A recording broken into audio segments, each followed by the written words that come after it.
Hey everybody, this is Susmita Veganosaurus from the Feel Good Factor.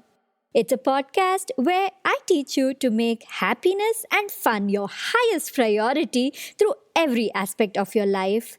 The podcast features contemplative talks, interviews, and meditations, all focused on self love. You're listening to the Million Pound Mission podcast. Here's your host and my friend, Adam Shively. Hello, my friends, and welcome to another episode of the Million Pound Mission Podcast. It's your buddy Adam, the PhD, the previously heavy dude. And this is episode number 366. We're talking about overcoming addiction with my good friend, Tamar Medford. First off, let's do a shout out for Susmitha Veganosaurus, who did my intro today. She is my friend from India. And every time I listen to her, she makes me happy. Her voice is the happiest voice I've ever heard in my life.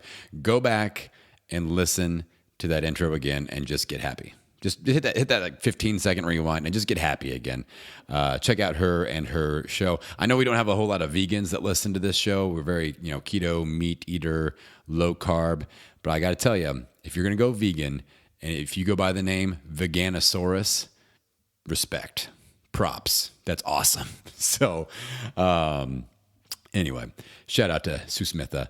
Also, shout out to KetoBrick.com. They are back for another round of sponsorship. I got to shout you guys out. And let me tell you, it means the world to me. And it's paying my damn bills to have sponsorships. I'm a full-time podcaster now. I'm a recovering gym owner. I don't have that income to rely on anymore. So you guys supporting KetoBrick.com is huge for me. So when you order those keto bricks, enter in that promo code MPM, like Million Pound Mission, and you will be entered to win a free month supply of keto bricks. We just did the drawing for the last round. My friend Dawn won. Congrats to Dawn, who is swimming in bricks right now. She's got 30 free keto bricks because she used the promo code MPM when she ordered her bricks. If you guys don't know what a keto brick is, it is 1,000 calories of delicious, perfect ketogenic nutrition, perfect macros. It travels. It doesn't melt unless you want it to. I like a little melty brick. Maybe that's the brick tip of the week. Take your brick, and if you do the whole brick, which I've been known to do, and eat it all at once, I'll put it in the microwave for 32 seconds so the center gets kind of melty. And it's nice. You can drizzle it on top of a chaffle or something like that. So check it out, ketobrick.com. Enter in MPM, like Million Pound Mission, in the promo code at the order and get entered to win. Thank you again for supporting our sponsor. Last thing we're shouting out this week. If you guys need a little extra help, I've got an amazing free course. If you are struggling to get traction right now with your weight loss journey, free course at the top of millionpoundmission.com. It is the 7 necessary steps for long-term weight loss success. We're not talking about looky-loo weight loss success, not sometimes weight loss success. We're talking about long-term weight loss success. So check that out. It's free. It's a really, really high-value resource. I think you will enjoy it. I think you'll get a lot out of it. A lot of people have. So check that out at the top of the website, millionpoundmission.com. Okay, let's dive on in. Episode 366, Tamar Medford. And here's something to think about. As the question, am I addicted, ever crossed your mind? The question, am I addicted? Am I addicted to this? And whether it's related to food, drugs, alcohol, or anything else, when addiction gets its grip on us, that's bad news. That's not good. So on today's show, I'm bringing in my friend Tamar Medford, who has a lot of experience with severe addictions and overcoming them. Tamar is the performance consultant and host of the Road to Health podcast, and she's a champion for people who suffer from addiction. She has since overcome her 20-year battle with addiction and obesity, and she's just an amazing person. She's dedicated her life to inspiring and empowering others to believe their positive transformation is possible too. In this episode, what do we discuss? What do we talk about? We start off with her amazing journey of how her personal health spiraled out of control because of addiction, lots of different types of addiction, and how she has overcome it. We talk about the thing that catalyzed her amazing growth just over the past year. This woman has done amazing things just in the past year with her her professional career, with her transition, with her life, with her nutrition and her transformation. She's going to knock your socks off with that story. And then the key mindset shifts that people who are dealing with addiction need to take. We end up with a simple action step that someone can take today if they are battling addiction and they are ready to initiate change. Now, something I've known Tamar for quite a while now. She's actually been on the show. She's been on several times when back when I used to do the Friday episode with the client hot seats. She's done a lot of those, so her voice may sound familiar. But I told her, like, this is the time for your time in the spotlight. Like, we're telling your story and you're going to get to teach this week. And she really over delivers. We do something fun towards the end. This is a thing that me and Tamar do. If you guys don't know, one of my favorite things to do is make fun of myself and laugh at myself.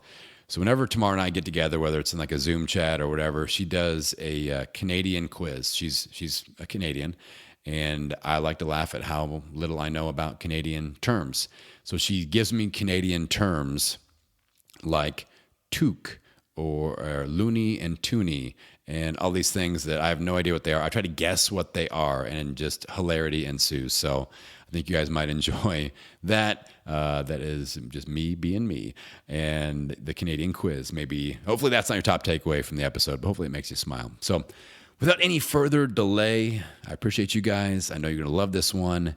Let's dive into episode 366, Overcoming Addiction with Tamar Medford. Tamar Medford, my friend, welcome to the Million Pound Mission podcast. How are we doing today? I'm doing fantastic. Thanks for having me, Adam.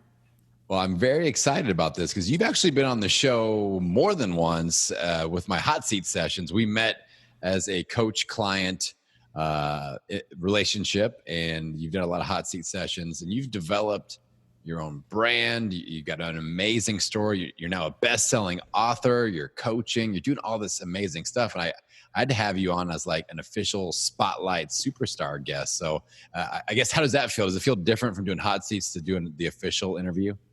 Well, I'm fortunate because I get to talk to you quite often. So it's very natural. It doesn't feel, awkward and, in the beginning maybe, but it's kind of cool being on this side now, getting to answer the questions, right? Because usually it's you really focusing on helping me out. So it's cool. Well, I'm excited to ask you the questions from the interviewer seat for sure. And I just want to say, like, you 100% deserve this too. Like, you have really earned your stripes as an entrepreneur, as somebody that's helping people. And like, you're out there making change and inspiring a lot of people. I thought that might be a good place to start, is kind of your story of, like, you've had some pretty rock bottom moments happen in your life. I've read through your book, Hope Elevated, and like, there are some crazy times in there. So why don't we start off with the story about how your health first spiraled out of control? Let's start there. Yeah. So in my book, like I mentioned, at 14, I basically started drinking, and, I was a full-blown alcoholic, and then got into the drugs. And for me, it wasn't just drugs and alcohol. It was everything that gave me that instant gratification. And so I think it was probably about my early 20s is when I started to get into harder drugs. And so things, of course, I started to lose jobs. I talk about that in the book. My eating habits just went down the tubes. And then it was always seeking outside comfort or outside, validation. I was very much a people pleaser. I got that, I think, growing up because my dad was very hard on me, even though he was doing it as a tough love. I always wanted to make people happy. And so I became this like ultimate people pleaser and got into these codependent relationships. And I always thought, okay, if I'm thinner, people will love me more. If I do things, people will love me more. And so I was always looking for that outside validation. And when I started extreme dieting, actually the first time I joined Weight Watchers, I had just gone off a really bad bender and lost a job, and I was trying to get stuff back together. I knew I had to get my life together somewhat, but I just thought, okay, this is a phase I'm going through. And so, the first month was really good. Weight Watchers is a great program unless you're somebody like me who manipulates everything that I do. Yeah.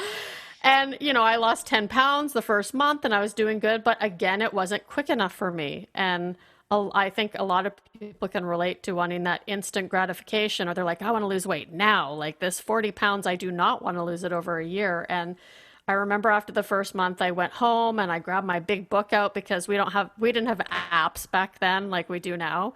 And I just went through it and started looking for things that are really low points, super cheap, because of course I couldn't afford any expensive or healthy food.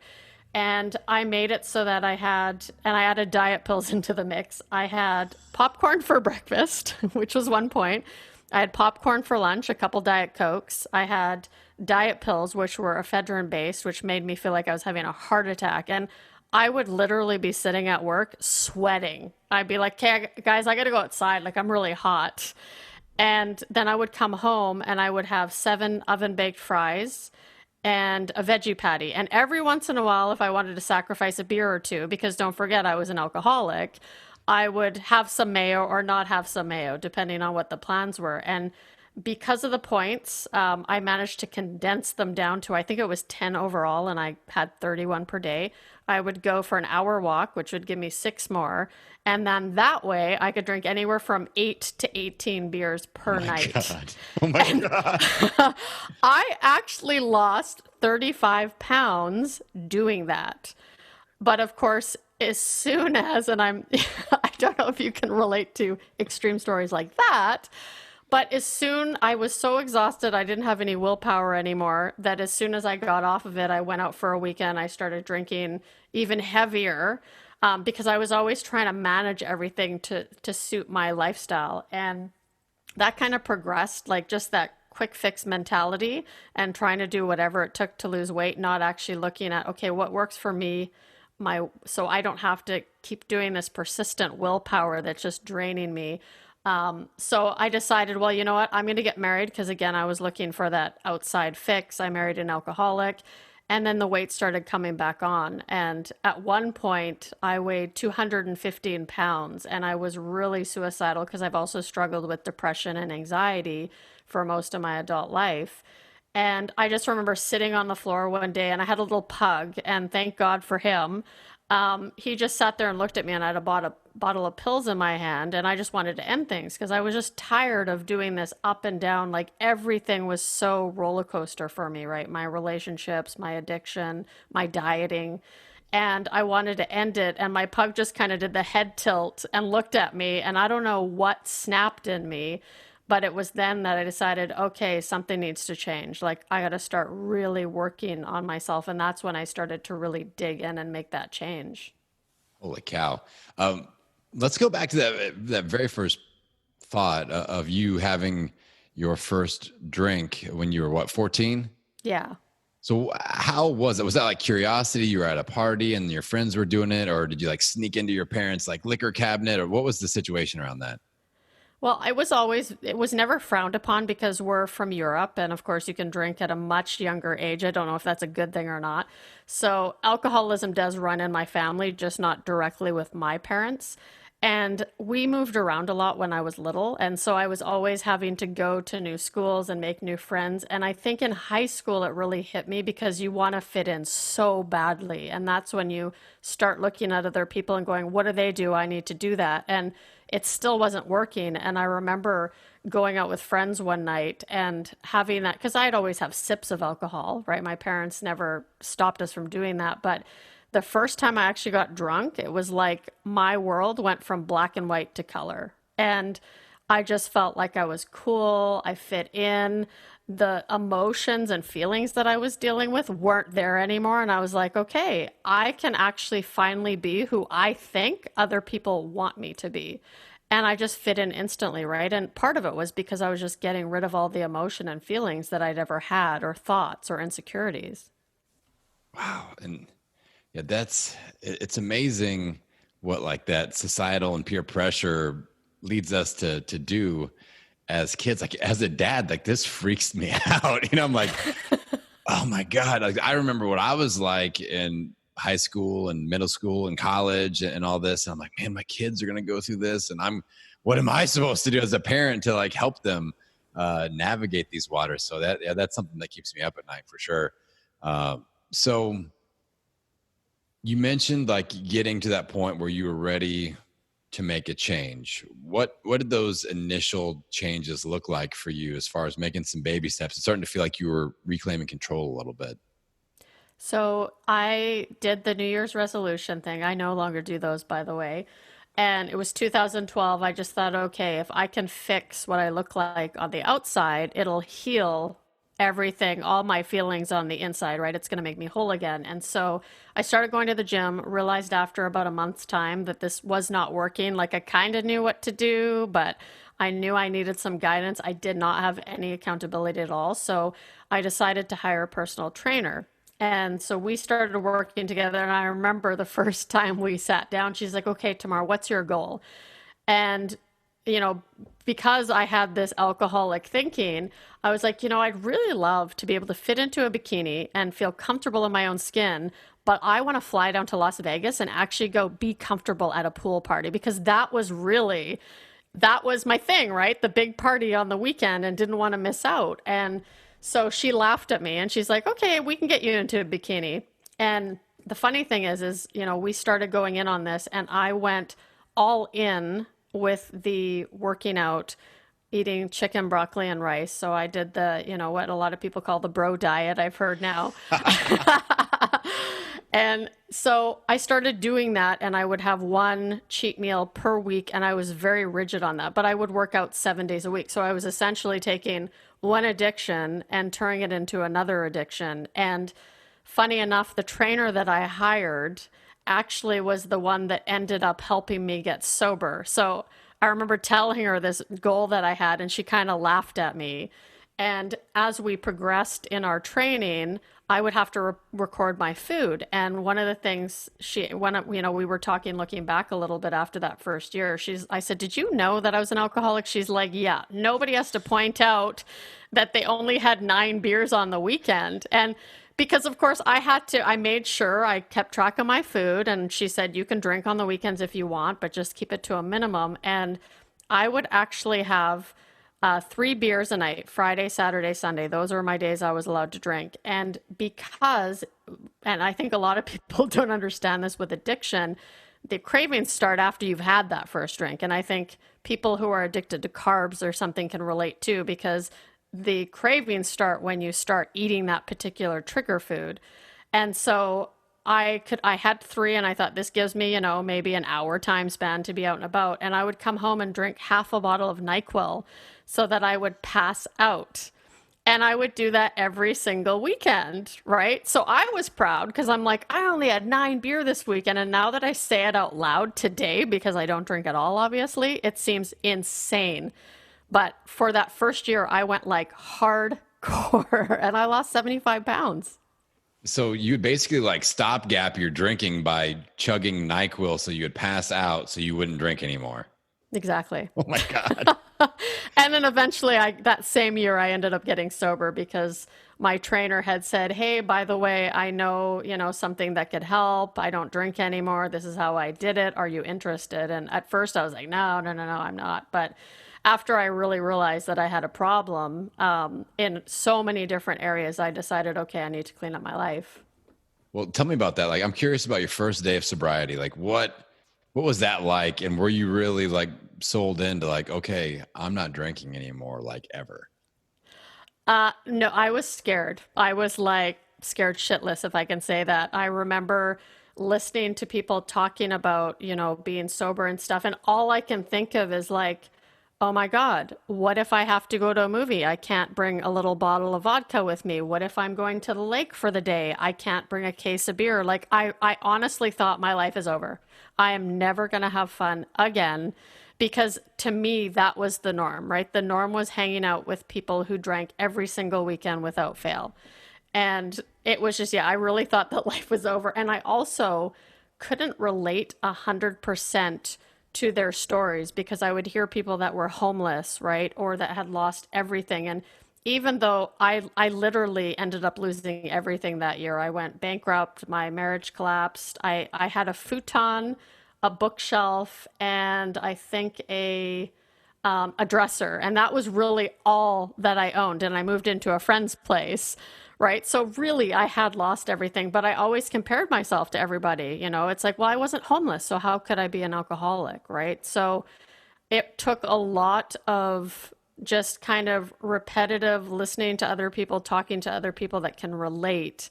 And I found that in my health journey, the same thing has happened. When I surround myself with people who have what I want, I start to see that hope. And it's part of the reason why I wrote that book is I think a lot of people can't, they're just used to being in this endless cycle, this repetitive bad patterns that they can't see themselves getting better. And that's the problem I had until I really got a taste of what it was like to be sober. And I'd say that's probably the first year was the hardest. It took the most amount of work because I also had to own my life and what I had done to it because I was in such denial and I resented everyone and everything around me. Well, I'm glad you brought that last point up because I don't know if I've ever talked about it on this show or not. I know I've talked about it maybe one or two times when I've been interviewed, but I've got an older sister. A lot of people don't know that I have an older sister at all. They know I've got a younger sister who's a very successful doctor in Nashville, Tennessee. She's amazing. She's, just got it going on. My older sister is 9 years older than me and bipolar her whole life, drug addiction, alcohol addiction, very bad decision maker, in and out of jail. And still like that. Like I haven't even spoken to her in 10 plus years just because I couldn't handle it anymore. Like I couldn't handle all the ups and downs. And like when my daughter was born, she was posting on Facebook how she was coming to town and with knives and stuff like that, like coming to try to kill my mom. Like it's just crazy stuff. So, I mean, do you feel like is there such a thing as just somebody that's just a bad decision maker? Is there any like coming out of it from that type of depths? Like you kind of remind, like your story, there's some similar patterns there with the way that your life hit rock bottom. And obviously, my sister just hasn't ever really made an attempt to come out of it. I feel like what you just said earlier was you owned your life. Like you took responsibility. And I feel like that is where people like my sister, she has never done that. It's always everybody else's issue and everybody else's fault and everybody has to come and save her. So you've really done that. Like Joe Rogan has a great quote where he's talking about you have to become the hero of your own movie. I feel like you've done that. Yeah. And, the difference between someone who makes it and someone who doesn't is the people who make it have finally hit a point in their life where they're like, I don't want to be this person anymore. Right. And I thank the friends that I had in my life because I had a few really close friends from high school that were still in my life and didn't give up on me. But they would always say, why do you keep doing this to yourself? Like you keep promising you're going to quit. And as someone who has an addiction, and you can relate this to anything, relationships, food, drugs, alcohol, when you don't really want to quit because you still think of the outcome as not a consequence, you won't change, right? And I think that's what scares a lot of parents is, the fact that their kids go and try this stuff and they could have the gene, they may not, but it's getting to a point in your life. And that's where I finally got to where I'm like, okay, I really got to own my life now. Like I have to look at it and go, why do I resent all these people? And after doing a lot of work, it actually turned out that I resented them because I was a lot like them. And I could notice a lot of traits that annoyed me in other people that I had myself.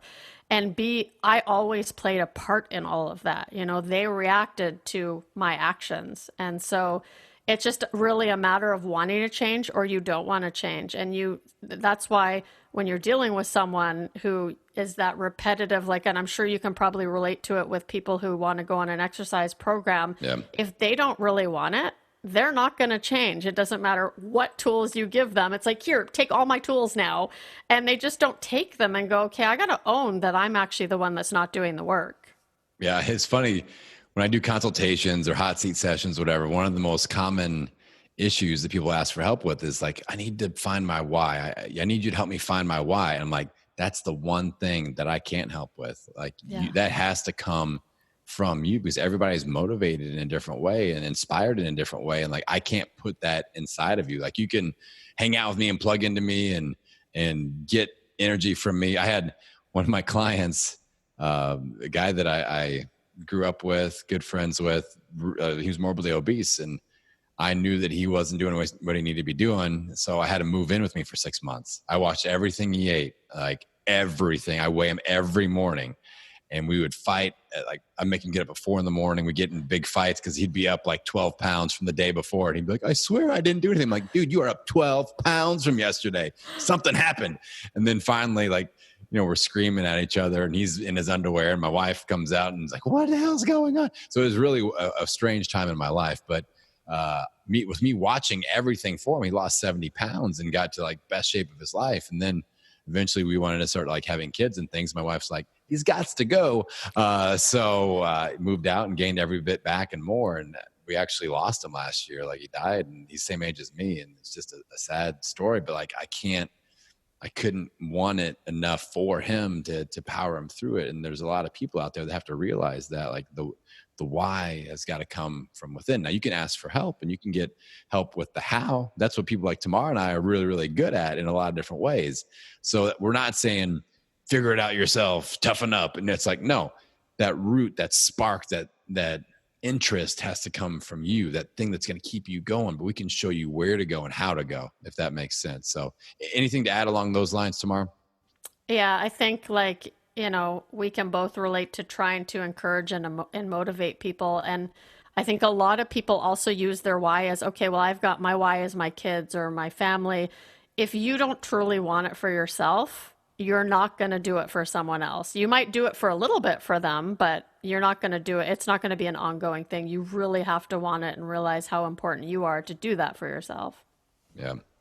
Now, when did you and I meet? It's been over a year for sure. It's what, a year and a half, maybe even. Yeah, it's been about early 2019 is when I joined the group. Okay. And then, so yeah, September we actually met in person. Okay. So it's interesting because you've had a hell of a good year. A lot of people, 2020, not so great, not so great. And, obviously that your momentum started in 2019, but you've really rocked it with your own personal health. You've changed jobs, since I met you. You've made some shifts there. You started your own business as an entrepreneur. You started your own podcast. You wrote a best-selling book. And this is just the last year. And it's really amazing to see you're just going after it. And you're just you have that internal motivation, and you're just going full speed ahead. So talk about that a little bit, how the last year, how you've really just dug in and transformed your life in a lot of different ways. Well, I think it started kind of the end of 2018 because in between, 2013, I had lost that 75 pounds. Like I mentioned, of course, I got completely complacent because I hadn't really worked on mindset and my relationship to food. Because at that point, it started to be about my health and food. And I remember going over to a friend's place, and she's like, why don't you listen to podcasts? And I'm like, what are podcasts? And this is, end of 2018, early 2019. And she goes, you don't know what a podcast is? So she showed me. And that's when I'm like, oh, this is kind of like a mini education. And I can look up all these cool people and look at all these, podcasters. And I started doing the research because I needed motivation. I already had a lot of the tools on how to get healthy. But what I lacked was kind of the motivation and the fire that drove me, because I didn't feel like I had my why. I didn't have my purpose or my passion in life. I knew that I wanted to help people, but I didn't know how. And I always had that limiting belief that, well, because I don't have a university education, how do I have experience to help people? And it was pointed out to me, Tamar, you have 20 years of addiction and pretty much being addicted to everything in life. I'm sure you can help in some areas. And I remember looking up, health and fitness. I found your podcast and I was like, wow, I could really relate to your hot seat sessions, because sometimes when you're hearing from an expert, just them, it's like, okay, yeah, I know they keep saying this, I have to do this, this, and this. But when you actually hear your conversations with your clients, that was when I could really relate. The someone saying, oh, I fell off the wagon this weekend, and you saying, was that part of your cheat bank? And that really kind of triggered me to kind of tune in more. So I decided to join the group. And then having that accountability just kind of reinforced it. And, meeting people like Paula and Lisa and all these other, women and men that were they were doing the same thing I was.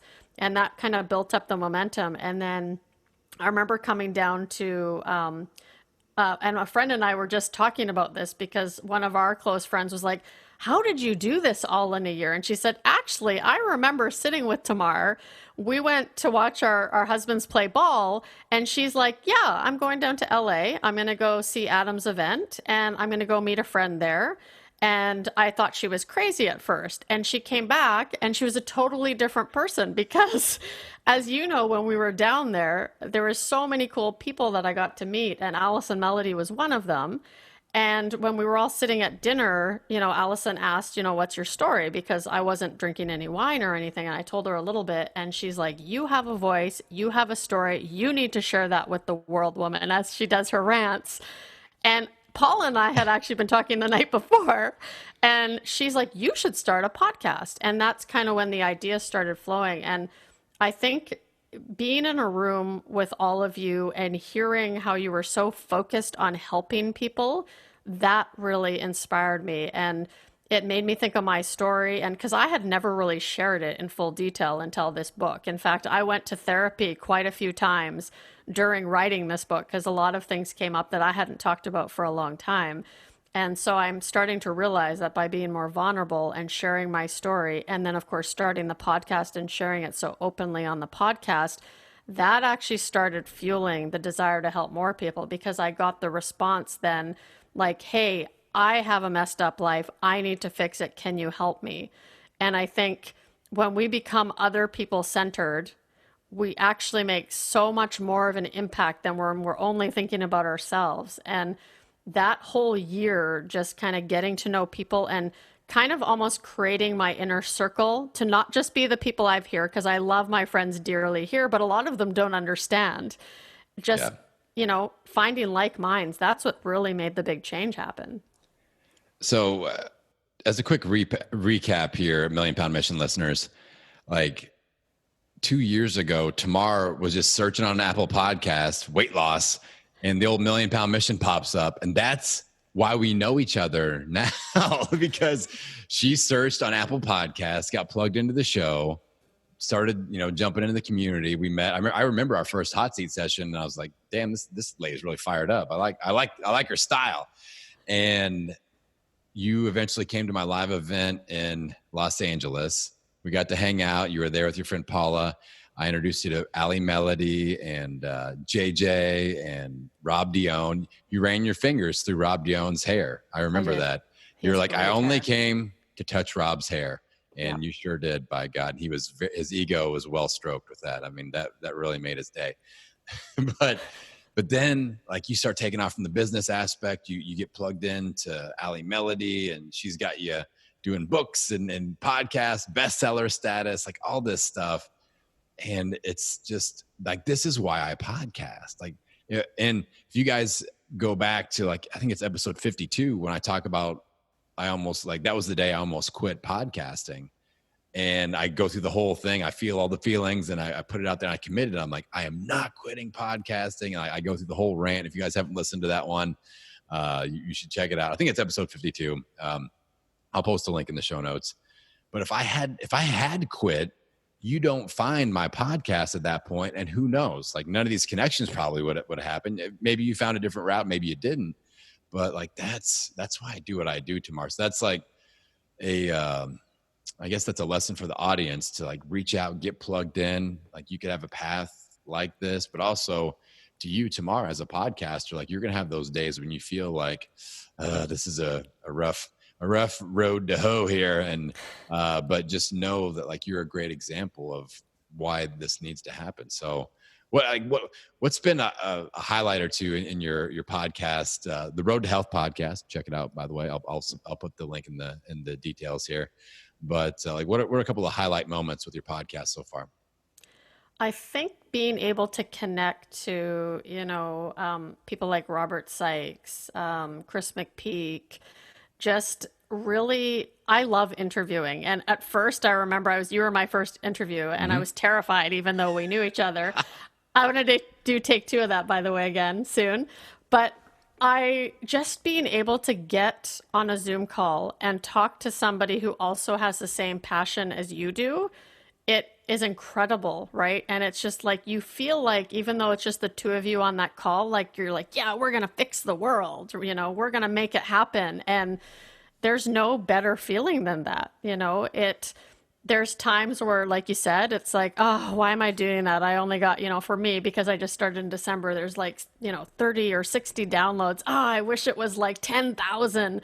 But I have to remember that this is going to take time. And the reason I'm doing it is for other people. And eventually someone's going to hear it that needs to hear it, like I heard yours. And I think about that a lot, actually, because I'm very into, gratitude. That it's like, had all this stuff not happened and aligned the way it did, like, it's crazy, One podcast changed your life. That's right.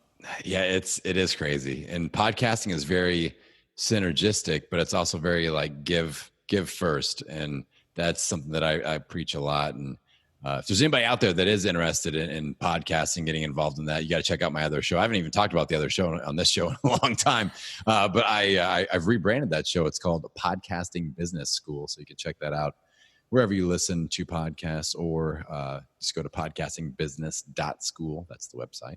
Check it out. Tamar listens to that one every once in a while, I think. So I do. It's the tips. Now, you wrote the book, Hope Elevated. It's your story. That's another Allie melody. She's like, you got to put out the book. And you hit best-selling author status in a ton of different categories. What did that feel like? It was probably the biggest high I've ever had in my life. It was so intense leading up to it because, of course, when we sat down with Laura and Allie at first, they were kind of saying, okay, you guys got to pick your date. And there was a couple of us, I did it with my friend Kelsey Henry, and we said, let's launch this together. And they're like, you can do it sooner than this. You guys are rock stars. And we're like, okay, challenge accepted. And it was such an intense, short period that I just kind of laid out all the steps like I do with all my programs and all that I do. And I'm like, okay, I think I can do this. And there's so much to get in before the day you get it done. And I think we had everything wrapped up about 4 days before launch day. And then Nice. You literally spend all day on your computer and you wait until Amazon updates. And it does it about every 2 to 3 hours. But I remember, I think it was a second update that we had. Kelsey was keeping an eye on mine and I was keeping an eye on hers too. And she's like, oh my God, Tamar, you just hit 52 on all of Amazon. And I started crying, of course, because I was like, what? Because, I had maybe expected to hit like 5,000 because when you're doing your categories, and that's what Allie and Laura did so well, is how to pick the categories that you want to compete in and where not to because it's too competitive. And so I really went into it. I really wanted to be in the addiction categories because that is really kind of my niche. And I thought maybe I could get like third or fourth, and I blew away number one. And I actually got up into all the parent categories, and just seeing that, that probably gave me the biggest boost of confidence from someone who almost failed grade 12. Like my English teacher, I remember her slapping my exam down and said, woman, if you do not pass this and you're in my class, I will make your life a living hell next year. She said that to me. So I'm like, okay, I'm not smart, right? I can't do this. To going to, 20 plus years later, writing a best-selling book and doing it with, the help of the support around me and really self-publishing it. I tell them it's the biggest high I've ever experienced in my life. And it gave me some confidence. It's amazing. I remember seeing you shoot up the rankings. I damn near cried. I'm like, God, this is crazy. It's awesome. So if you could pick one, or if you could describe one person that should check out your book, if you could like just hand pick a type of a person that's dealing with certain things and hand them your book, who would that be? I would say someone who's really struggling with destructive patterns. And by destructive patterns, what I mean is, you are in this vicious cycle of trying to diet, failing, trying to quit drinking, failing. And so you keep saying, why me? Why can't I get this? Those are the people, because you can eventually, you just have to believe in yourself. So just, you have those limiting beliefs that you think, oh, I'm always going to be this way. It's always going to be, tough times. I have no luck kind of thing. It would be that person, right? Who they need that inner boost of confidence. They need to just be able to see that they can actually do something good with their lives. Yeah, and your book's awesome. And again, it's called Hope Elevated. Get it on Amazon. It's there and ready for you. Let's talk a little bit about addiction, and and let's turn it from like alcohol addiction to food addiction, because that's where I get a lot of questions around. People are sometimes wanting like a definition of, Adam, do I have food addiction or do I just have really bad cravings? So how would you kind of define those two areas? So I think you know that you have a food addiction if, and I'll use carbs for example, because this is something that in February of this year, I decided, okay, Adam, I'm trying keto, because I know a lot of the people in the community that you work with, they do use keto. And after meeting Robert Sykes and I just thought, okay, I'm going to give this a try. And I remember actually hearing one of Robert's podcasts as well, where he interviewed a doctor that said, you wouldn't give an alcoholic one beer a day and ask him to just maintain. It's the same thing with food. If you have something and that triggers you, maybe you have a bad day, that's one thing. But if it triggers you to the next day to have a bad day and the next day and the next day, and you feel like you can't stop and it's getting to that unmanageable feeling like, I promised myself Monday I was going to start fresh and I didn't, I think then you can kind of look at, what is it that I'm addicted to? Because something is triggering that. And for me, it's carbs. I mean, I just went through it recently. I had my first burger and fries after 5 months. I think we talked about it a couple months ago. And that literally triggered that allergy. That's what we like to call it in recovery, it's almost like an allergy. How do you respond to it, right? Does your body start to really want more and you can't slow down, or you use something else? And I did well for about a month after that. And then I fell off the wagon and I'm like, okay, you know what? I got to get back on what's working for me, because I've learned to incorporate really great foods into keto, which I never did before. And so there's a big difference. I'm more open-minded now. But yeah, I would say if you're wondering if you're addicted, see how long your cycles last. And if they last quite a long time and you can't just go next day, okay, I slipped up, tomorrow's another day, that's, I think, how you can tell the difference. That's a great description. And I feel like you just described a really great skill that you've acquired in the fact that you are really good at kind of putting the brakes on a slippery situation, analyzing, assessing, and kind of getting back to a game plan or adjusting your game plan. I feel like you've gotten better and better at that as we've known each other. I mean, how have you worked on developing that skill set? Because I looked at how rigid I was. And I think when I thought, okay, 2019, I need to do something. And I started being more open-minded. So, you teach calorie cycling, carb cycling. I started experimenting with the foods I was eating. And it really wasn't until this year that I thought carbs are my enemy. Right? But it was being open-minded and going, okay, I'm going to try this for 30 days. I'm going to try, this isn't working. I'm going to try that for 30 days. And I started slowly losing weight because, as you know, when I started the podcast, I was traveling for business. And so I'd be like, okay, well, I have a dinner or a meeting. I'm going to do a high calorie day. And then I'm going to have a low calorie day. And that really worked.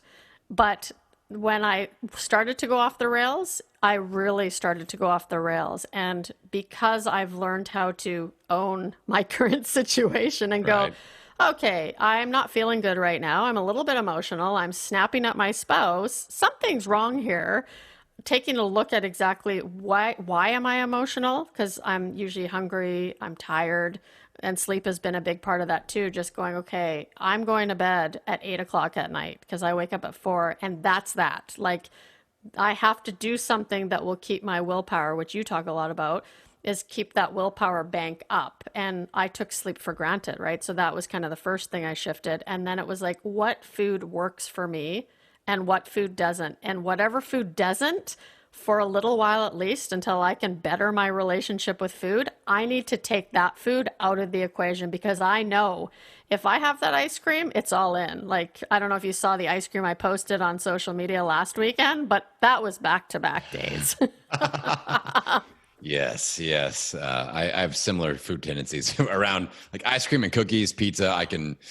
I can eat at a championship level. So Me too. those are my trigger foods. But no, I just love the way you're thinking through things. And that's, again, something that I really have as a goal for anybody that I work with. It's just working on the decision-making process. It's not an all or nothing thing. It's like, oh, I failed. Let's crash and burn for several months or years. It's like, okay, had a bad day or a couple bad choices or a couple bad weeks or months. Let's win the next decision and let's start moving in the right direction again. That's a skill set that you've really got nailed. So very proud. And we've talked about your momentum over the last year, and you're just like personally on fire. And you've got a really cool free mini course that I definitely want to make sure my people get plugged into here.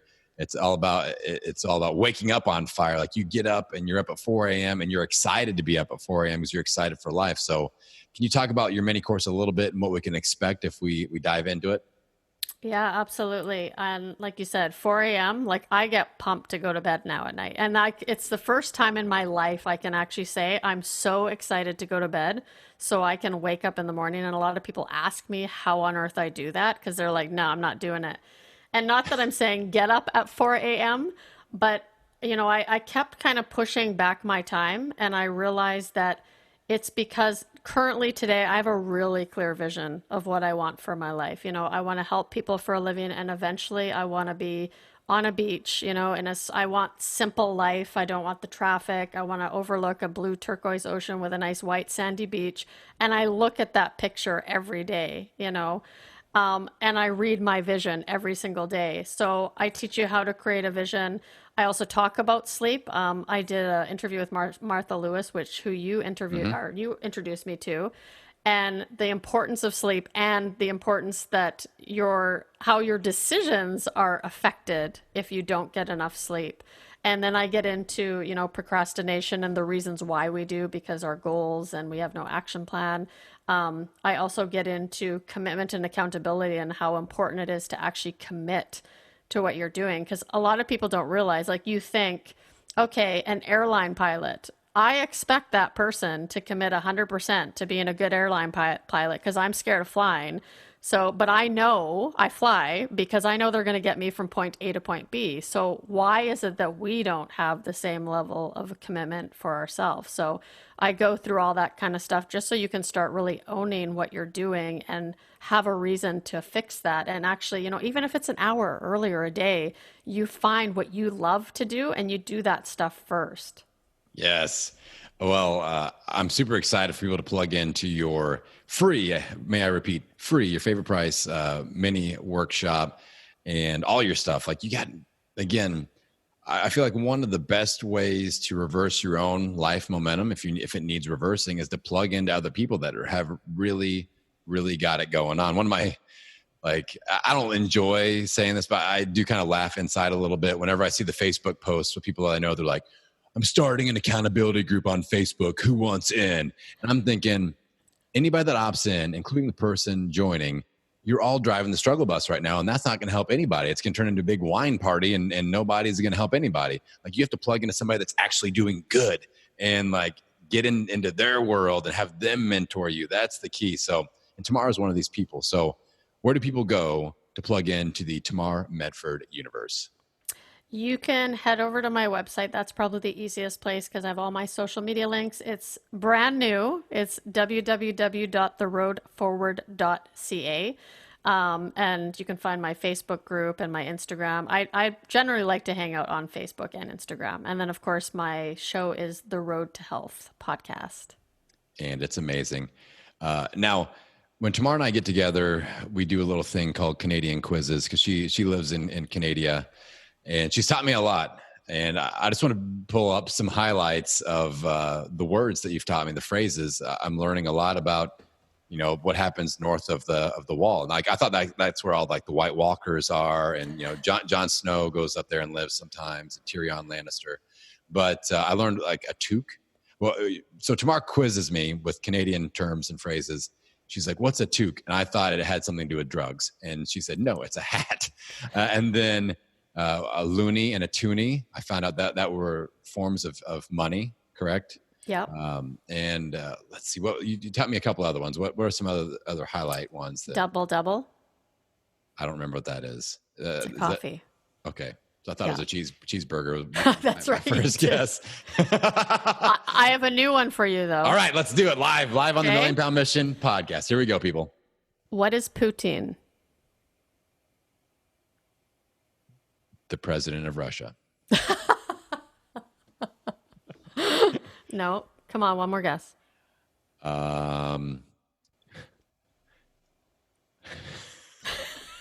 Only like bad things are coming. Like I want to say like some sort of thing that you would put like if your baby is having diarrhea, you give them poutine.